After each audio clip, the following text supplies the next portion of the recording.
Salut, nous sommes Zombie Zombie, Étienne, Dr Schoenberg. Cosmic, petite soirée à Clermont avec Voxlo, qui sont sur le même label que nous, Bambad. Nous on fait de la musique instrumentale avec des synthétiseurs, beaucoup analogiques mais pas que, et puis deux batteries. Voici ma sélection, vachement bien.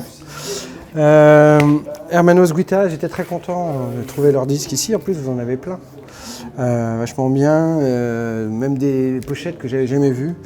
C'est un groupe, c'est deux frères colombiens qui font de la guitare électrique de façon très ambiante, c'est-à-dire qu'ils font des rythmiques, un autre qui l'accompagne à la guitare, ça reste très posé et en même temps habité avec beaucoup d'esprit, on va dire sud-américain.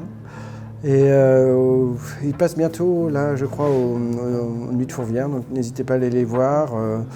C'est agréable toujours d'entendre des bons guitaristes. Voilà. Donc, des gens qui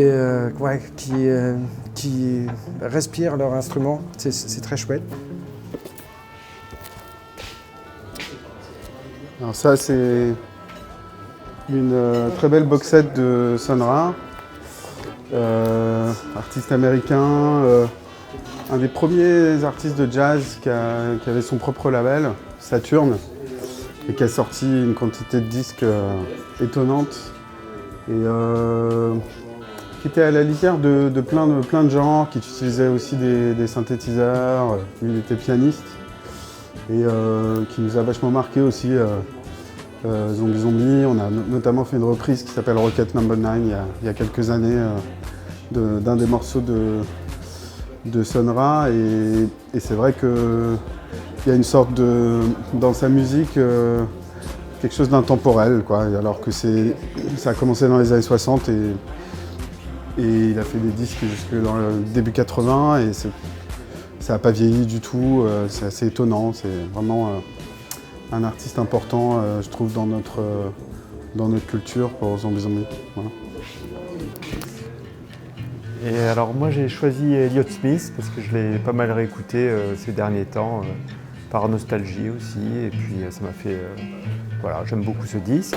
Truc un peu plus récent, un disque très étrange, c'est un disque d'Aphex Twin, mais qui s'appelle Computer Controlled Acoustic Instruments.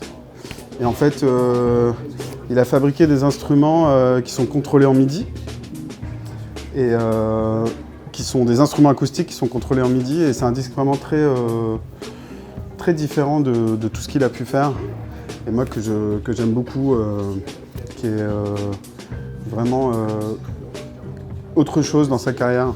Voilà. Et après j'ai choisi le Ghost Tropic, je suis vraiment très fan de ce disque. C'est un très bon ami qui joue dedans, Shane Aspegren. Et voilà, donc je vous le conseille, Ghost Tropic. Sans oreilles, bien sûr. Et pour finir, une compile, un disque de Bambad qui s'appelle Le Kiosque d'Orphée, qui est un des premiers labels indépendants français, dont les disques étaient très rares. Il y a notamment les premiers morceaux de Dominica. Et les disques étaient sortis à très peu d'exemplaires.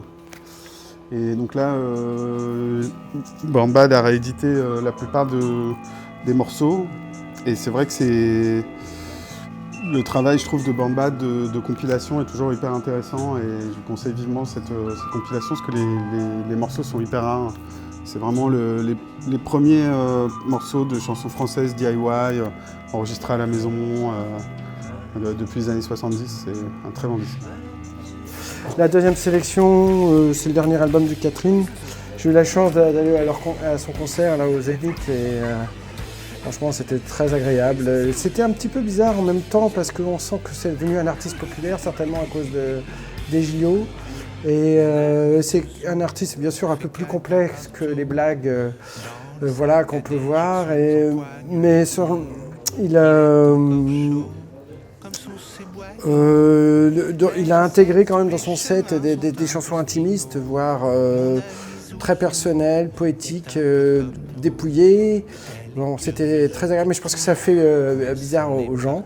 Et le disque, d'ailleurs, je l'ai déjà écouté, la Zouzou, et déjà comme ça. Il y a des chansons un peu amusantes, comme celle sur son chien Zouzou. Mais il y a aussi d'autres plus, on va dire, aplanantes et mystérieuses, avec des textes un peu ambigus. Donc, bon, moi je trouve que c'est un artiste qui tient toujours la route. Voilà, peut-être on est un peu loin de Zombie dans l'esprit, mais c'est des disques que j'écoute surtout à cause de mon entourage, de mon fils notamment, qui a 6 ans, et genre il adore.